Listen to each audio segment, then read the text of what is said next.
Today we're learning all about significant figures, which is a portion in your textbook of the second lesson, but I'm separating it out from the second lesson because I think it requires an entire class period to really fully understand. So I don't want to get to it in the middle of the notes for lesson 2 and then get interrupted halfway and have to restart it the next day. So we are going to go over significant figures on their own, okay? So to start with, we're going to answer, what is a significant figure? As you'll notice, our objectives are for you to be able to tell me why we use significant figures, for you to be able to identify the number of significant figures that are in any number you look at, and then to be able to run a calculation and report your answer with the correct number of significant figures. So, we use significant figures to know the degree of reliability of the number that we are looking at. So, this is a way of us reporting, I gotta zoom in a little bit, of us reporting information precisely and accurately, okay? Scientists use this so that they know which values were actually measured and which values were estimated. So if I have a scale, okay, and my readout gives me 4 decimal places, so say it says 1.2357, okay, that means that scale can accurately measure that small of an amount out to that many decimal places. So this is a very precise number that my scale can give me, but not every scale can measure that precisely, okay? Some scales might only go out to the hundredths place, and that's okay, but I don't want to report a number to someone that makes them think my scale can measure out to the thousandths place or 10,000ths place when it can't really. So, in chemistry and in a lot of the sciences, we use significant figures so that people know how precise our instruments are and to what degree we measured, okay? So if I report these decimal places out here, 2, 3, if I report them as zeros, what that tells the person reading the number is that my scale measures out that far. So if I don't know those for sure, then I do not want to report them, okay? And if I'm using one number in my calculation that is reported out to the tens and one that's reported out to the 10,000ths, then when I do a calculation with those numbers, I can't report as many digits as I did, as I had in the bigger number, because I don't know them for the smaller number.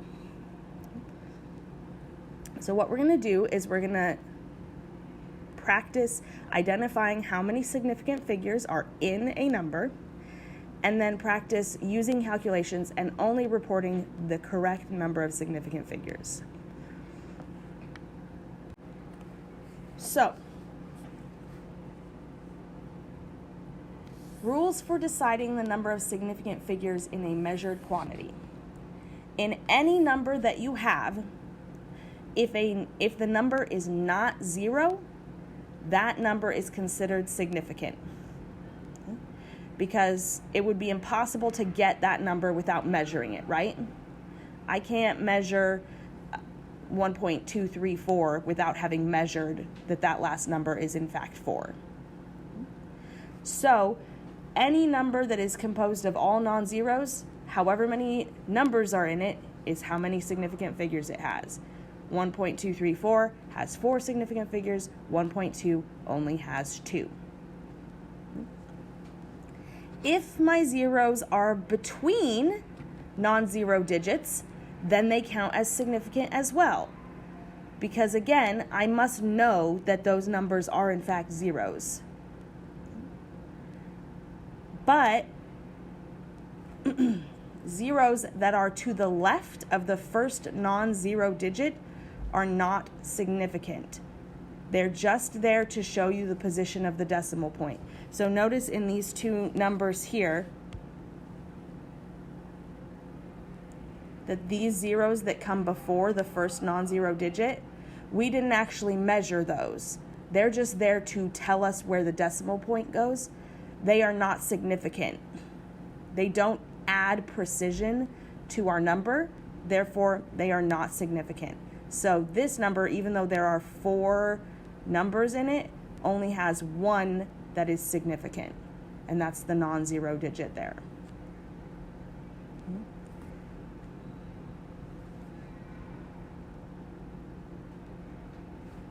It's floating around like that.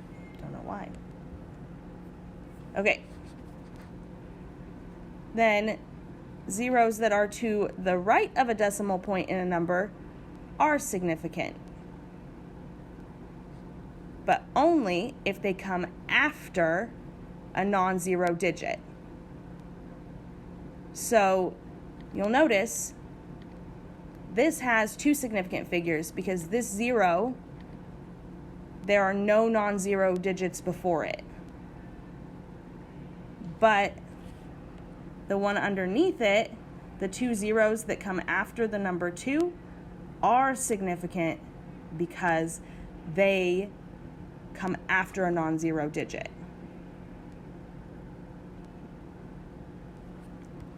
And lastly, when a number that doesn't have a decimal in it ends in zeros, those zeros are not necessarily significant. Okay? 190 miles, as you can see on here.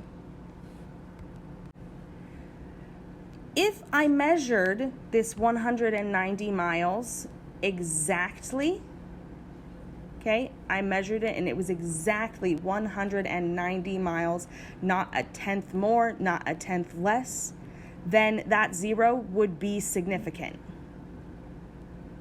But if I didn't, and I'm just estimating that it's 190 miles, and I know it's not 100 and, I know it's not 200, and I know it's not 189, but I don't know how many it is between there, then that 0 is an estimate and it is not significant. An easy way to avoid being ambiguous when you report data is to either put a decimal point at the end of that number to tell them I measured that last 0 and it is in fact 0. It's not 1 and it's not, 89. It is a 0. Or you can put the number in scientific notation, and then they will know that those trailing zeros that come after the numbers are in fact significant. So, to practice this, I am now going to put a series of numbers up on the screen for you, and I want you, independently, to tell me how many significant figures you think they have, looking at these rules that we have learned so far. Okay? Pull up a whiteboard. Since the whiteboard feature isn't agreeing with me today, do this first part here, parts A through F. Tell me how many significant figures are in each of them. You can just jot it down on scratch paper or write it down on the document I shared with you, and then we will go over the correct answers here in just a moment. Okay, so let's start with the first number here at letter A, where it says 5,060, okay? So that 5 is a non-zero, which makes it significant, and the 6 is a non-zero, which makes it significant, and then the 0 that is between the two of them is significant. So far we're up to 3. However, that 0 at the end, we don't know if that's significant or not. There's nothing to tell us if they're just estimating that or if they know it for sure. If there was a decimal point at the end of this number, we would know that that was significant, but there's not. So this number only has 3 significant figures. In the next one, we have a similar deal where we have a 0 at the end that we don't know if it's significant or not. So this one is just 2 significant figures. Letter C is pretty straightforward. There's only one number and it's not a 0, and that makes it significant. So 1 significant figure. Letter D, 30.04. Okay, the 3 and the 4 are definitely significant. And the zeros are both significant because they are in between non-zero numbers, which makes them significant. So that has 4 significant figures in it. On letter E, we have 2 non-zero digits. The 4 and the 4 are both significant. The zeros that come before are not significant, okay, because there is no initial non-zero number, so any zeros to the left there are not significant. However, the 0 that comes after the decimal and after the 4, the two fours there, is significant. So letter E has 3 significant figures total. And then for our letter F, we have 640.0. Okay. The fact that they included that 0 after the decimal point tells us that it must be significant, or they would not have included it. So it is significant, and then that makes the other 0 that is between it and the 4 significant. So that means all 4 numbers in this one are significant, 4 significant figures. Questions? Let's go back to our rules for significant figures then. And we're going to move down a little bit, and we're going to talk about rules for rounding, rules for calculations, and rules for, I think that's it. There's some guidelines for how to use a calculator, but. So, what is an exact number? The next part of this. Some numbers are exact because we know them with complete certainty. There's no estimating or rounding necessary. For example, 12 inches in a foot. We know that 12 is an exact number. 23 students in a class, okay? Exact numbers are often conversion factors or counts of objects. Exact numbers can be considered to have an infinite number of significant figures. So the number of apparent significant figures in any exact number can be ignored as a limiting factor in determining the number of significant figures in the result of a calculation. So basically what they're saying is if we're using a conversion, so say like a metric conversion like we've been practicing, we're going between milliliters and liters. So we have 1 liter, 1,000 milliliters, okay? We can ignore how many significant figures are in that conversion factor because we can assume that it has an infinite amount of significant figures in it. The reason why we need to worry about that will become apparent when we talk about doing calculations. When we do mathematical calculations with significant figures, we want to limit the number we report to the least accurate measurement that we used in the calculation. So remember earlier I said if we had a number that was out to 4 decimal places and one that was out to 2 and we did a math problem with it, we wouldn't want to report out to 4 decimal places because for at least one of our numbers we were estimating those decimal places and we didn't know them for certain. So,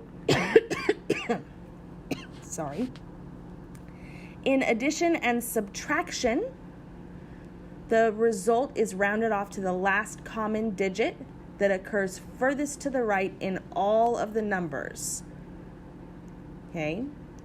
For example, if you add 100 and then you add 23.643, then you should round it to the ones place because you do not have any decimal places for the number 100.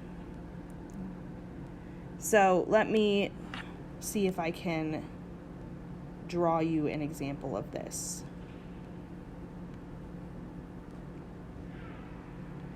Oh, not going to work on the big screen. I will do it here and then I will do it on the board for you.